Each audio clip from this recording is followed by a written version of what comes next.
Richard Townsend, Executive Director of the Richard H. Driehaus Museum. Yes, I was hired for my first name. And I'm still newish, and it's a pleasure to be here with you tonight for a really special evening. Our Education and Programs Manager, Amy Andrus, will be introducing our speaker, Sally Kalmbach, whom I know has quite the following, quite clearly. And so she'll be doing those honors. But I just wanted to say a few words, not only to welcome you here tonight, but to say a few words about Art Design Chicago, which we're really excited to be a part of. This lecture tonight, celebrating the women who were involved with the great Columbian Exposition of 1893, is, and we celebrate the 125th anniversary of, with this lecture. This Art Design Chicago initiative is really a remarkable and important thing. Interestingly enough, I was directing a museum in Los Angeles during the first Pacific Standard Time initiative that the Getty launched with such great acclaim, and in fact was the inspiration for Chicago Design, Art Design Chicago.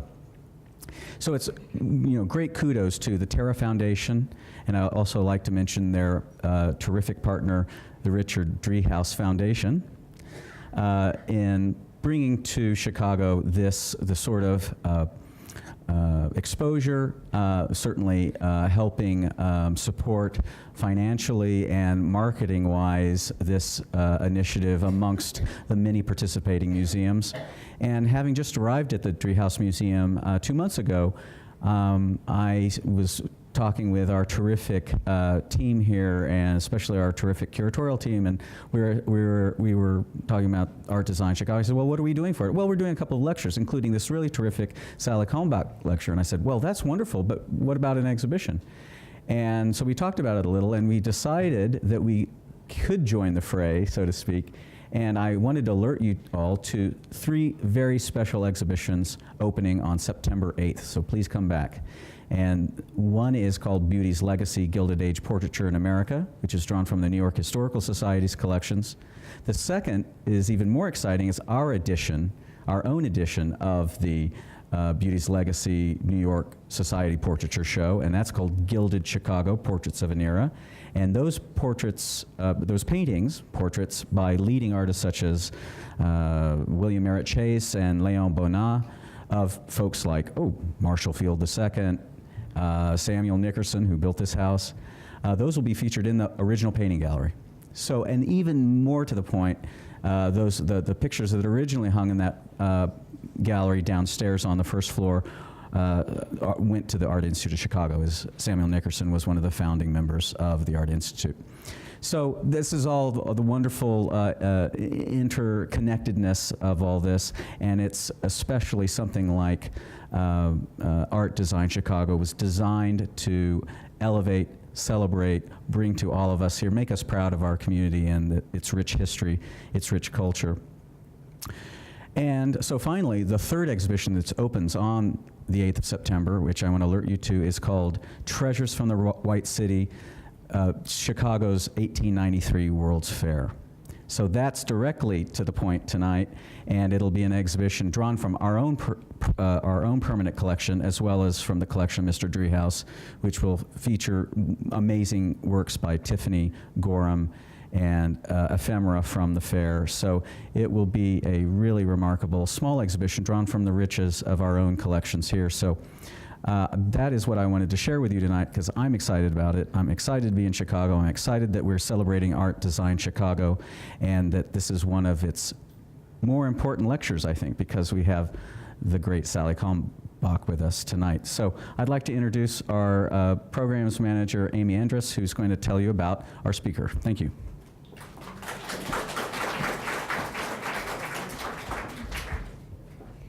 Thank you, Richard.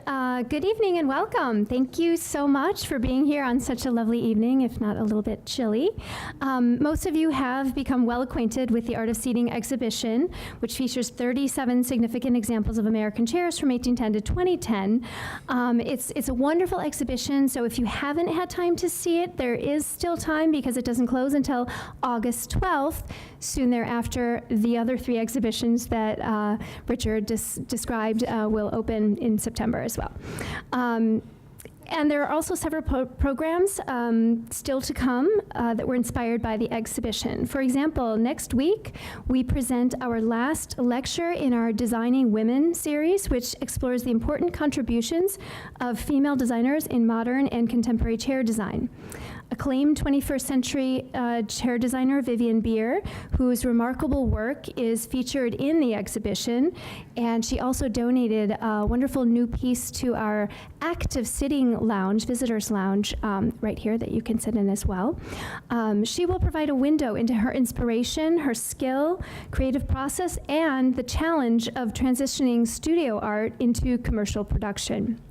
Ms. Beer will also participate in the Driehaus Museum's presentation at NeoCon 2018 at the Merchandise Mart on June 13th at 11 a.m. for anyone who is actually planning to attend NeoCon. I know it's a lot of locals do go, and we're presenting there as well. The program is a distinguished panel of industry leaders who will offer perspectives on how chairs inform and influence designing today's functional environments, the evolution of modern chairs, and the conflict between creating inspirational designs and those that have mass appeal. Now, we also have a very fascinating lecture. We're a bit female-centered this spring, which is, I think, a good thing. This person was once called the most dangerous woman in America. She was a feminist, an international peace activist, a Nobel Prize winner, a Chicago icon, and among the most famous women in early 20th century America. She was an advocate for women, laborers, immigrants, and the poor, and she co-founded the Hull House Social Settlement and helped to catalyze a movement. She also lived in a same-sex relationship with her domestic partner for over 40 years. If you join us on June 21st in recognition of Pride Month, when Jane Addams, Hull House Museum Director and Chief Curator Jennifer Scott will discuss Jane Addams' important contributions to social change. And all of our interpretive programs offer a variety of engaging and informative experiences, and there's definitely something for everyone. So please visit our website at driehausmuseum.org for more information. So on to tonight's program.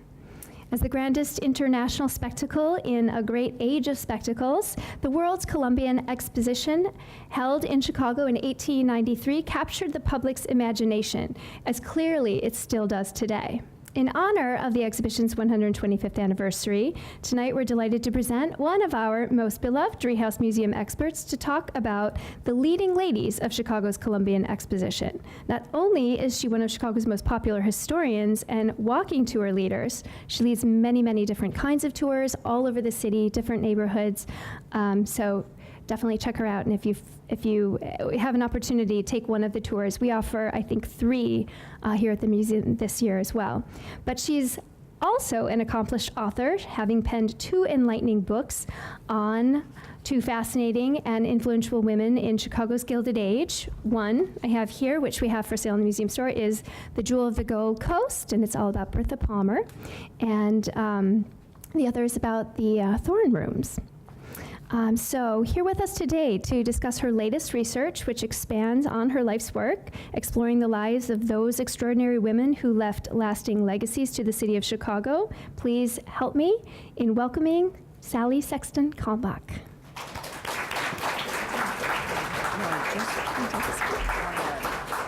Where's my little ticket?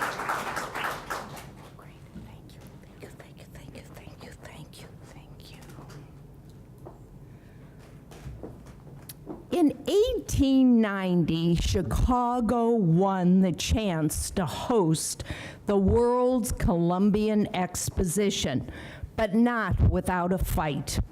When Chicago was vying with New York for the chance to host the fair, a New York newspaper printed, "Pay no attention to the nonsensical claims of that windy city. They couldn't build a World's Fair if they won it." But they did, marking only the 2nd time a major fair would occur in the New World, although there were a number of stumbling blocks. By 1890, Chicago was the fastest spreading city in America, with the largest cable car system in the world. Over 1,000 trains a day were coming into Chicago on the Illinois Central Railroad. But it was also a city of conflicts with numerous strikes. The McCormick Reaper work strike, railroad and streetcar strikes, culminating in the Pullman strike of 1894 when the National Guard was called in for assistance. Chicago lacked an adequate sewer system, so typhoid killed almost 2,000 residents a year. The great sanitary and ship canal that aided the cleaning of the drinking water did not open until after the Columbian Exposition. In 1890, the Chicago Tribune reported an increasing turbulence in global markets, and there was national concern about a full-blown economic panic. But a spirit of optimism pervaded the city as Chicago prepared for its first World's Fair. Daniel Burnham was elected chief in charge of construction, along with his partner, John Root. Frederick Law Olmsted, already well established professionally, and Harry Codman were selected as landscape architects. And Mrs. Potter Palmer of Chicago was appointed chairman of the board of the Lady Managers. Burnham said, "Make no little plans. They have no magic to stir men's blood." Burnham and Root decided to seek the leading architects of the day, eventually including Chicago architects Adler and Sullivan, Burling and Whitehouse, Jenny and Mundy, S.S. Beeman, and Henry Ives Cobb. In January of 1890, a meeting of architects was held in Chicago to plan for the Columbian Exposition. John Root offered to host the reception at his home shown here at 1310 North Astor, which he had designed in 1887. After the reception, he escorted the architects to their carriages lined along Astor Street. The next morning, he came down with pneumonia and died 4 days later. Burnham's friend and architectural partner since 1873, who had helped choose Jackson Park as the site for the fair, was dead at the age of 41. After Root's death, his house continued to be occupied by his widow, children, and sister-in-law, Harriet Monroe, poet and founder of Poetry Magazine. 32-year-old Harriet had noticed early in the planning stages of the Exposition dedication ceremony that poetry was being neglected. That seemed to her unjust and ill-advised. She approached the Committee on Ceremonies and suggested that they hire her to write a poem to be read at the Exposition dedication. Monroe wrote a poem entitled Columbian Ode, which was actually quite dreadful, and the committee asked immediately for revisions. She condensed the poem and delivered it to the committee with a bill for $1,000. The committee decided to pay the bill and give the poem to the board of the lady managers. Mrs. Palmer immediately rejected the poem, insisting that the board did not commission the poem and it did not represent women's work. Ultimately, the poem was read at the dedication ceremony in the Manufacturers Hall, which shown here was enormous, before the invention of the microphone, so very few people heard it. Copies of the poem were sold at the fair for 25 cents, but received very little attention, to the chagrin of Miss Monroe. Most of the 5,000 copies were used for fuel that winter. The New York Times published the Columbian Ode in advance of the fair without Monroe's permission. She sued the newspaper and was awarded $5,000. Meanwhile, Charles Atwood was hired to replace John Root, and Burnham, with his increased responsibilities for the fair, created a fantasy in the White City. He hired his own police force called the Columbian Guard, installed a filtering system for the water, which was extremely important, and lit the grounds with electricity. For many visitors, this is the first time they had witnessed electricity. The Midway, called the Playground of All Nations, housed the famous Ferris wheel, designed by George Ferris. It opened 52 days after the official opening of the Exposition because it was not commissioned in enough time due to safety issues. But there were no incidents, and it became one of the most popular events at the fair. During the Exposition, the newly built University of Chicago of 1892 received a letter addressed, University of Chicago, near the Ferris wheel. What happened to the Ferris wheel? After the Columbian Exposition, it moved to Clark and Wrightwood to be part of an entertainment center. Unfortunately, the crowds never came. It had one final swan song at the St. Louis Fair of 1904 and then became scrap at a construction site. George Ferris died in 1896, so he never learned the fate of his Ferris wheel.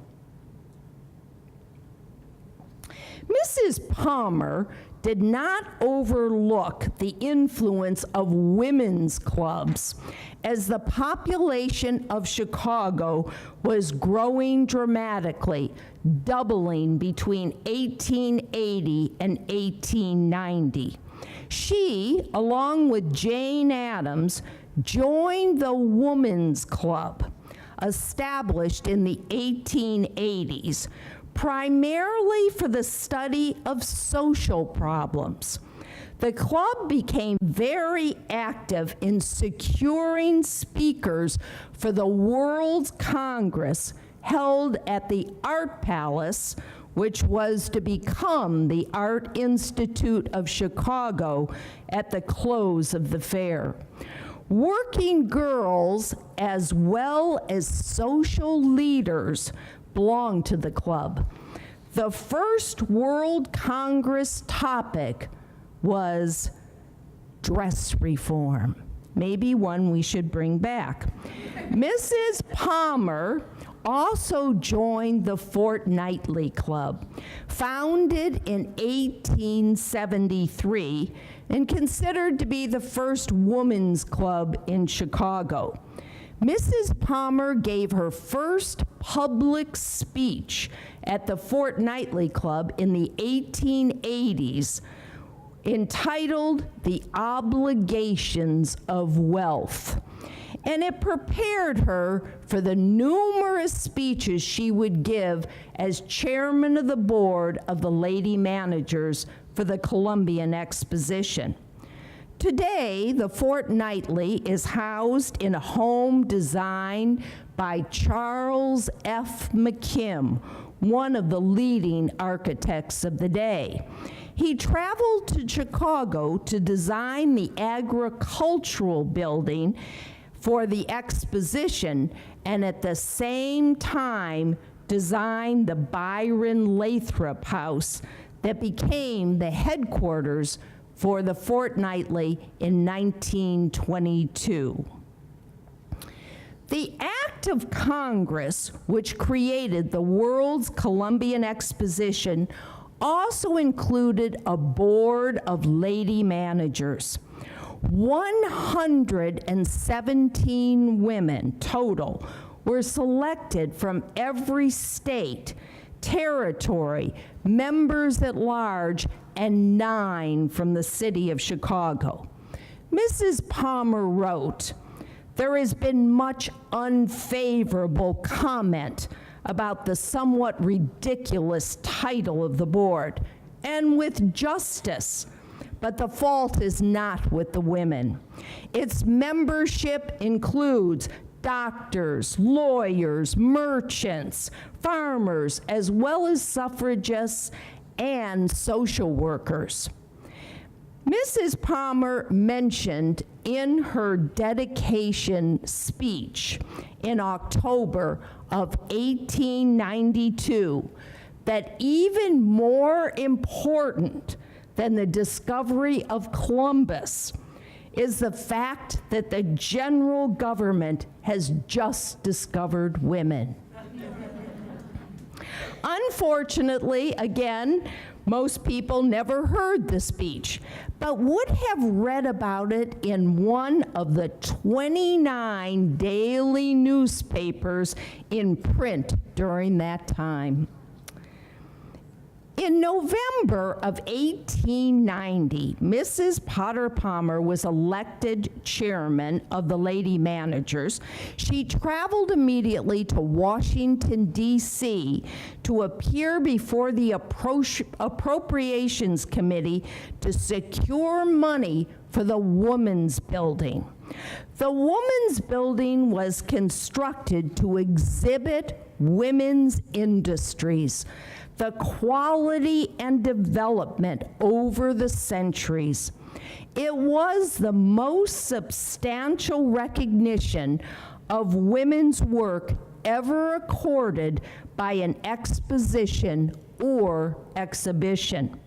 Mrs. Palmer brought together women of 41 nations to display their work. Needlepoint arts experienced a revival during the fair, and as a result, many European women sold their embroideries and lace. But all the women's endeavors were not accepted. They had to politely turn down the female embalmer who wished to exhibit a corpse. Author Maud Howe Elliott wrote in her 1893 book entitled Art and Handicraft in the Woman's Building that the most significant contribution of the Woman's Building was the bringing together of women from distant parts of the world. But the planning of the building was caught up in the politics of the day. There were constant battles with the Isabellas, as the suffragists were often called, because they seemed to have their own agenda. Mrs. Palmer viewed the exhibition as something broader than a passing spectacle. She asked the lady managers, "Can we forget ourselves and our personal ambitions and be worthy of the work we are called to do?"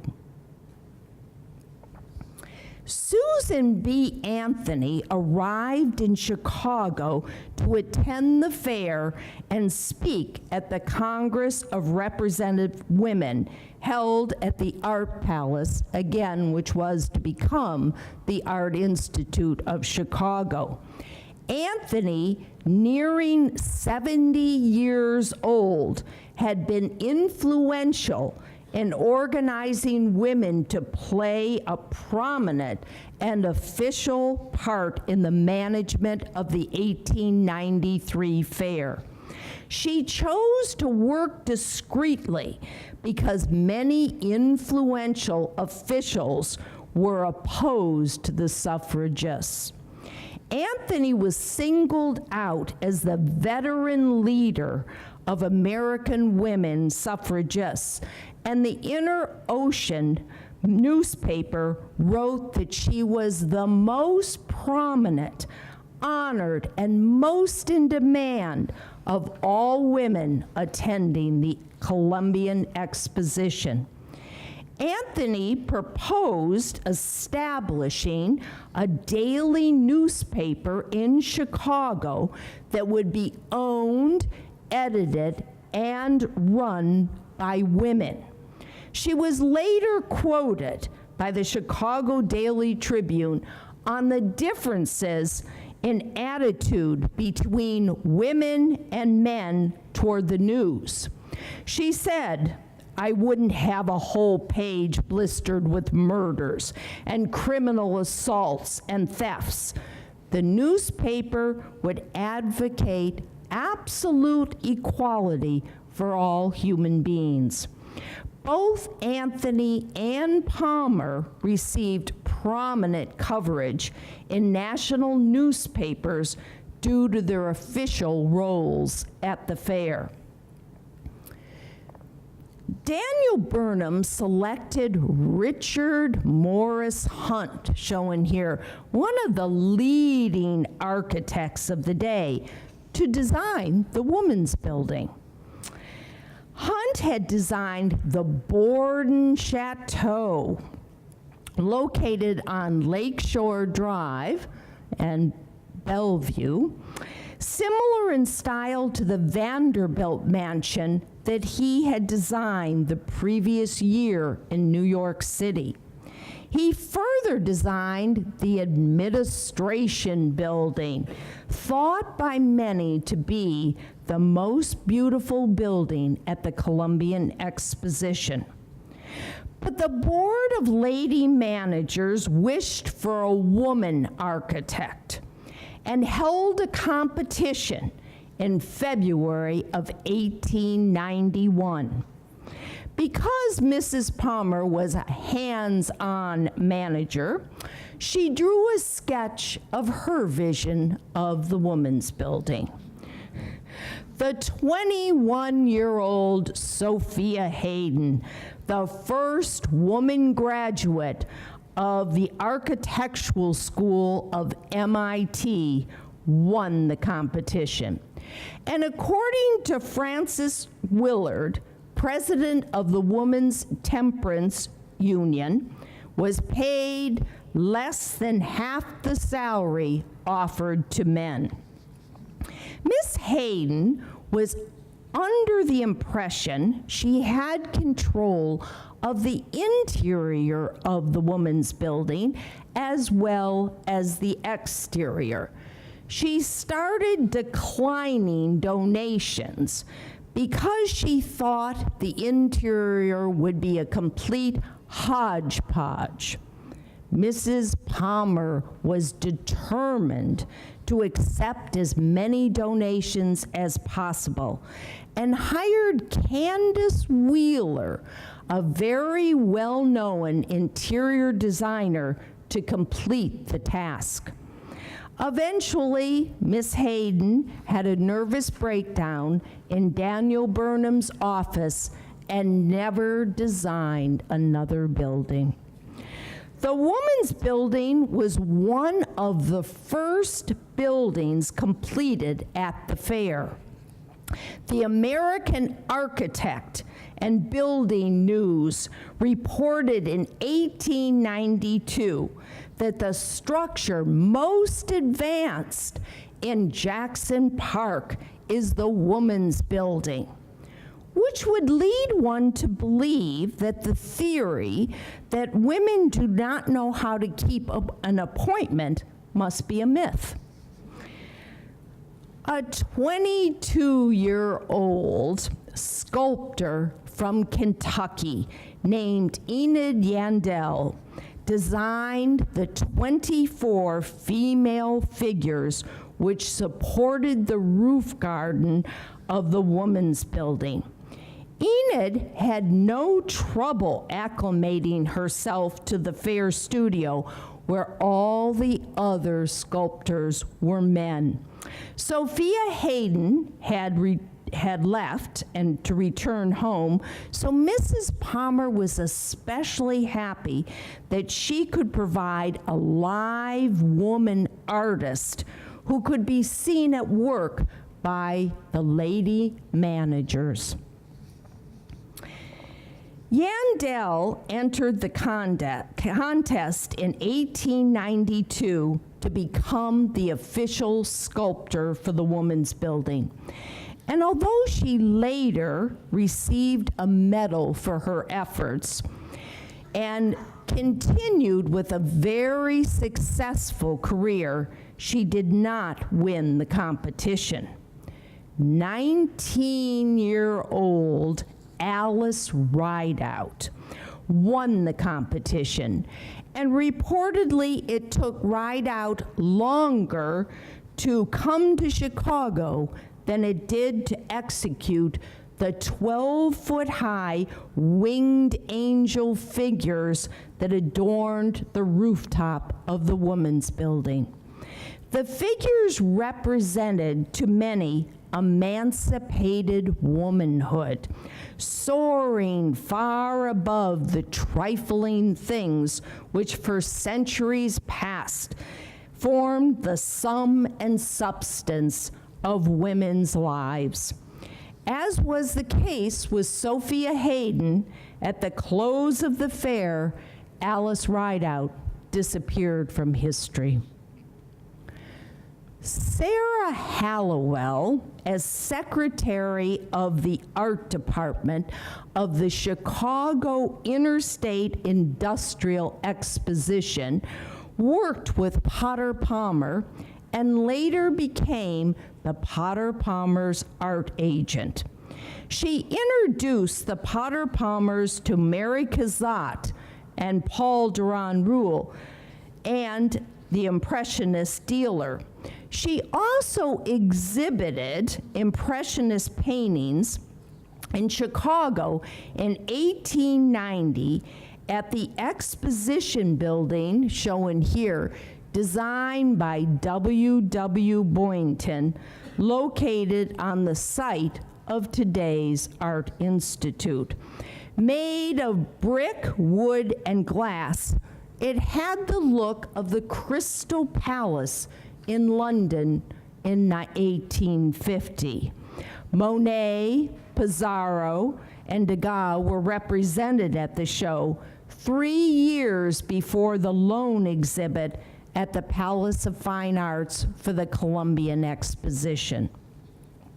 Although Mrs. Palmer campaigned for Hallowell to become director of the Fine Arts Department for the Columbian Exposition, she was chosen as Director Halsey Ives' assistant, based solely on gender.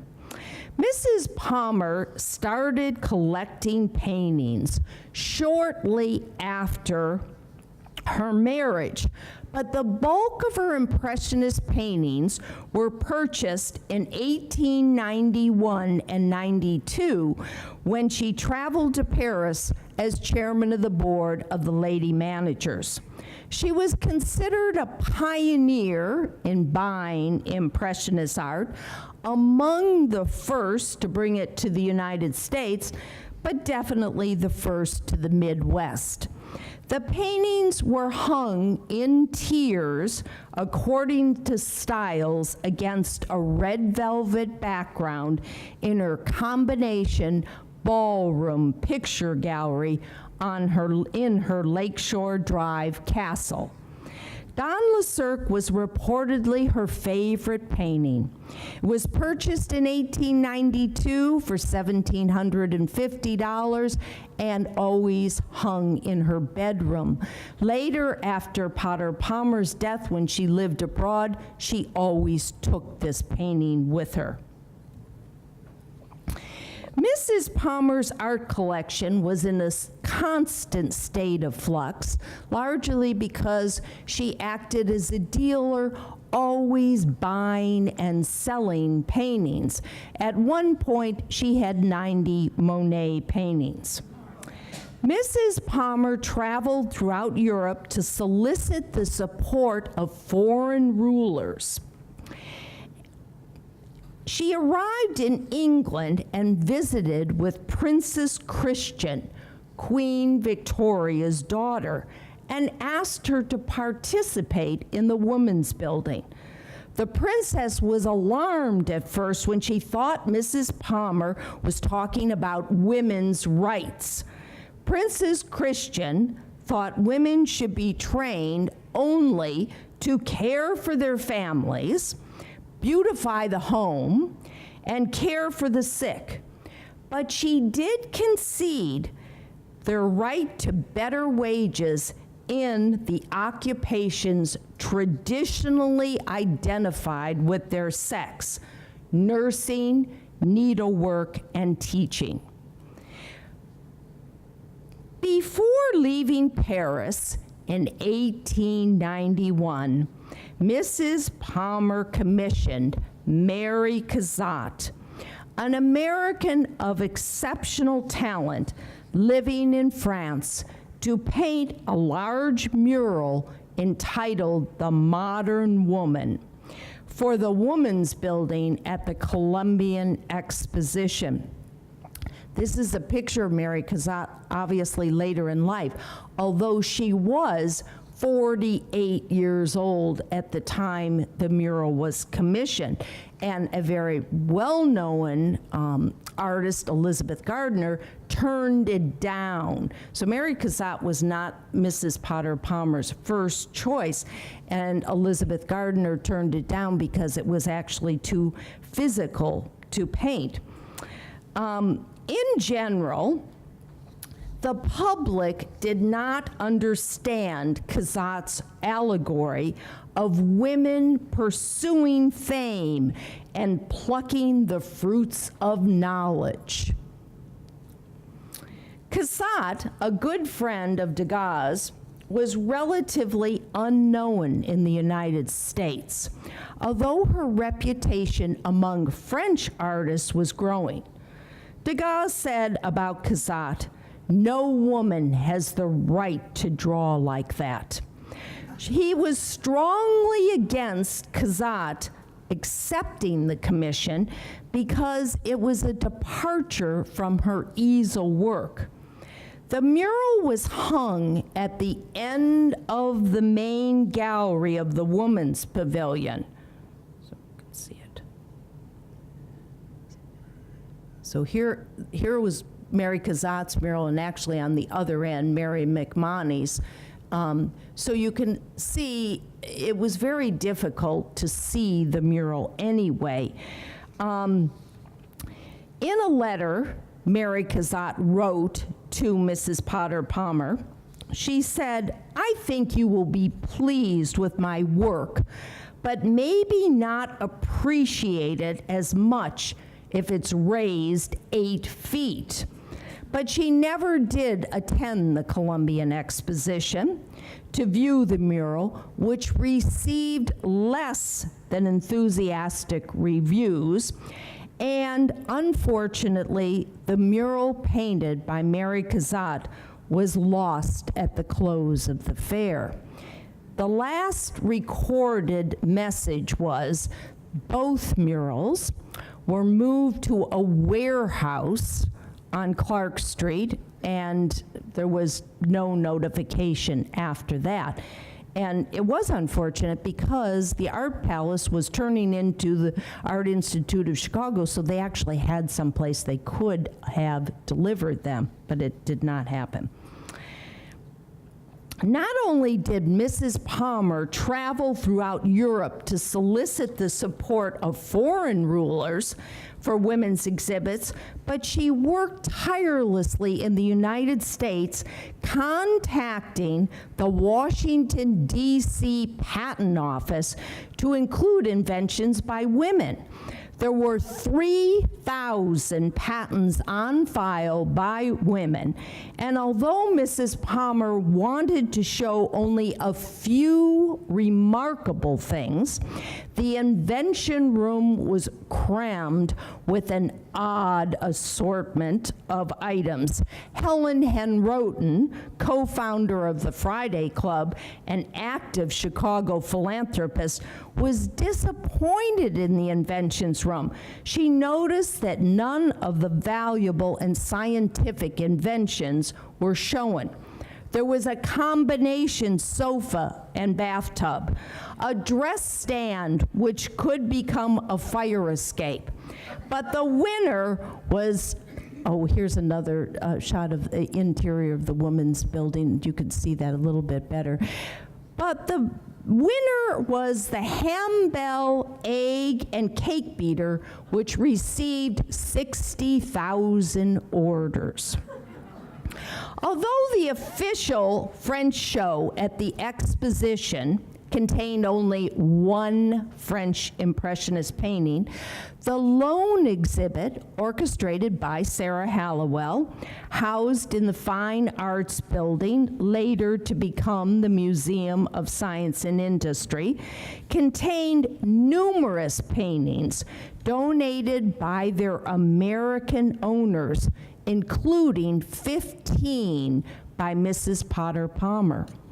Initially, Mrs. Palmer did not want to participate in the lone exhibit because she preferred to keep her paintings in the castle, shown here, during a time when she was entertaining almost on a daily basis. Mrs. Palmer described herself during that time as the nation's hostess and chief negotiator among women.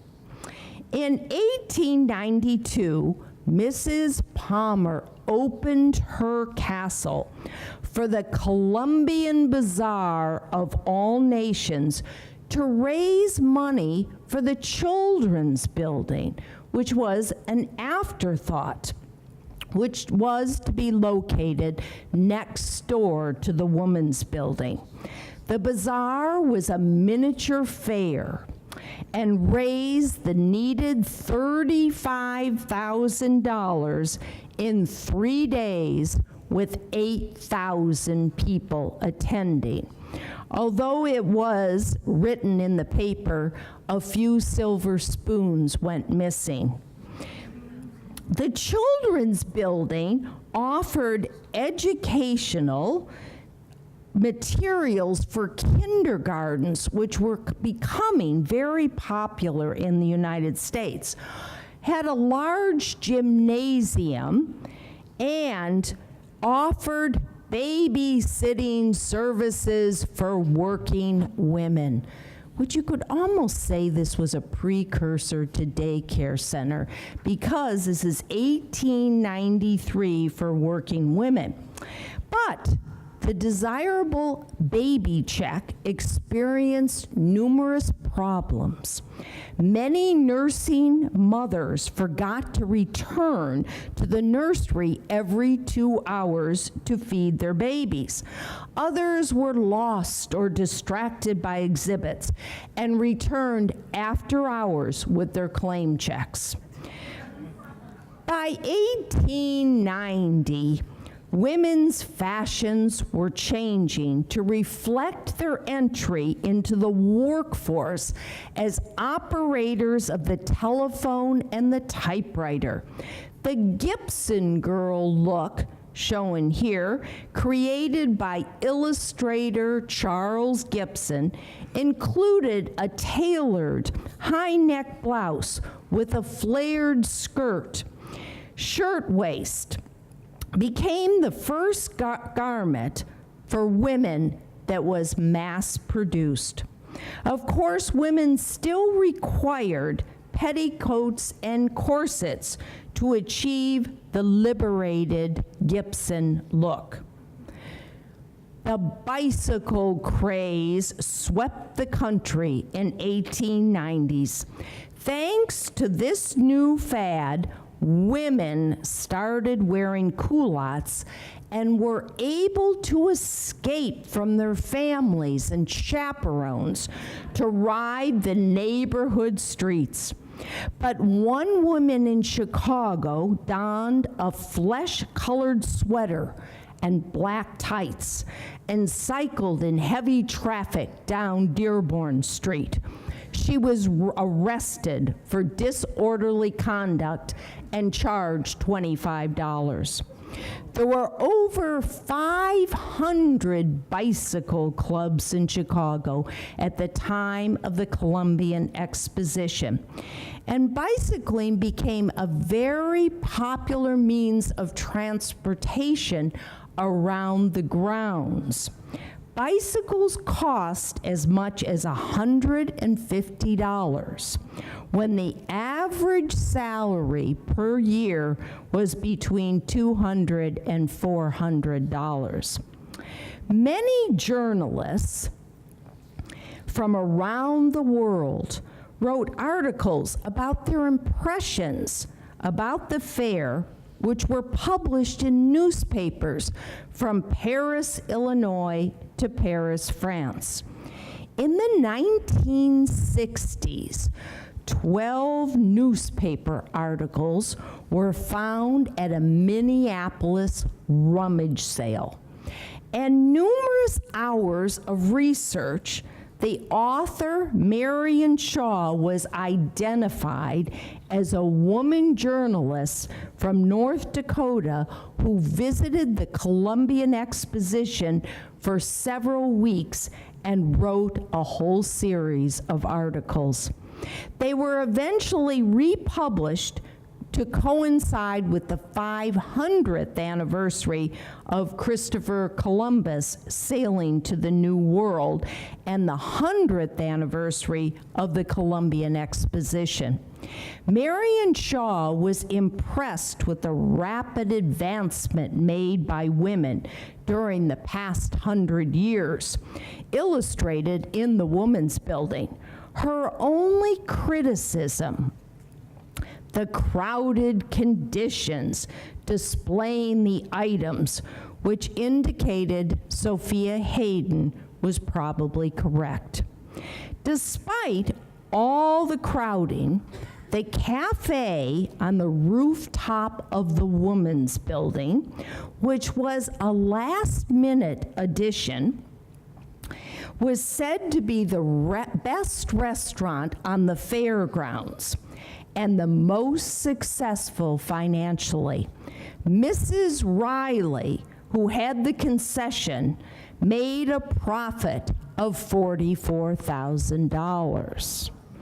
The first American postcards were produced at the Columbian Exposition. The postcards of Mrs. Potter Palmer and the Woman's Building became popular collector items, as well as the silver souvenir spoons That's Mrs. Potter Palmer. At the time of the fair, the spoon mania was at its height, and the woman's building was immortalized by at least 15 different spoon designs. In October of 1893, a permanent woman's memorial building was proposed by the ladies to act as a museum with many items included from the exposition. The state of New York offered their pavilion, designed by McKim, Mead, and White. But the authorities refused the board's request that the building be allowed to remain in Jackson Park. Mrs. Palmer was tired, not particularly convinced of the financial feasibility, and did not want to work for a municipal project. The idea was abandoned. At the close of the fair, this oil painting by artist Andrus was presented to Mrs. Potter Palmer on behalf of the board of the lady managers in appreciation for her work as president. In Mrs. Palmer's closing speech to the lady managers, she attempted to present employment of women as a foregone conclusion and not a threat to the established order. However, Mrs. Palmer said women worked in the main because of the incompetence of men, the natural providers. If men would assume their responsibilities, women could stay at home to perform their duties. Mrs. Palmer said to the ladies, "We are not able to see how far-reaching may be the result of this period of change and experiment." But the Columbian Exposition was a turning point in women's lives. They achieved a new status on the road to financial and social independence. The organizational and managerial skills demonstrated in the running of the woman's building by the Board of Lady Managers provided a boost for the suffragists and paved the way for the women entering the workforce in greater numbers. Mrs. Palmer was urged to give the dedication speech at the Columbian Exposition because the woman felt she stood for the Queen of Time and womankind of the world. Amen.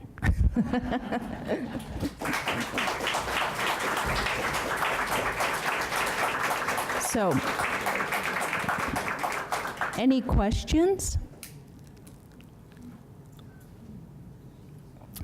Well, there is a story, and maybe the Art Institute ladies know something about this story, but I read it long ago, that Andrus was obviously the official artist for the fair, but that Mrs. Potter Palmer had the chance to choose, and it was between John Singer Sargent and Andrus, and she did not choose John Singer Sargent because he had painted Isabel Stewart Gardner, and she felt that he wouldn't do her justice. Did you ever hear that story? Oh. Somebody could have made it up, but it was an interesting story nonetheless. It's not a story that I know. I'm a curator at the Art Institute of Chicago. Yeah. And we were talking about Sargent before we started, and I don't know that that's the case, but I can say that the Palmers didn't own any Sargents. So in all of their collections, Yes. she wasn't drawn to his work. So that could have been the reason too. I'll find the book that I read that. It's a good. Any questions? No. Wow, thank you for coming. Okay, great.